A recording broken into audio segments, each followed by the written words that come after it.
दर्शन नमस्ते। म चाहिँ ठ्याक्कै साँझको 4 बजेपछि घुम्न आएको छु होइन। आज छुट्टीको दिन। तपाईँहरू हेर्नुहुन्छ यस्तो जहाजहरू छन् कि पानी जहाज है। यस्तो ठाउँहरू घुम्न आउनुपर्छ होइन।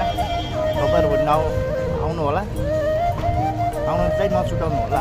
जस रमाइलो ठाउँ छ होइन। यस्तो मस्त घुम्न पाइन्छ, जस रमाइलो छ होइन। मस्त टुरिस्टहरू घुम्नु रिल्याक्स तरिकाले। त्यस्तो मात्रै होइन, फेरि तपाईँले अर्को यस्तो जहाज पनि देख्नु पाउनुहुन्छ।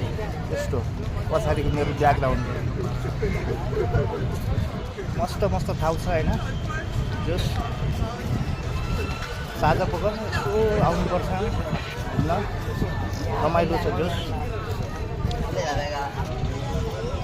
तपाईँहरूलाई देखाउन खोजिरहेको होइन। मेरो भिडियो बनाउनुको उद्देश्य नै त्यही हो कि नयाँ ठाउँको भ्रमण गर्नु, अरू नयाँ कुछ देखाउनु। यस्तो जहाजमा चढेर मस्त समुद्र घुम्न पाइन्छ होइन। तपाईँहरू पनि आउनु होला। यो चाहिँ ठ्याक्कै लोकेसन चाहिँ कोचीमा पर्छ। बाँकी हेर्दै गर्नु होला। हस् त, नमस्ते, धन्यवाद।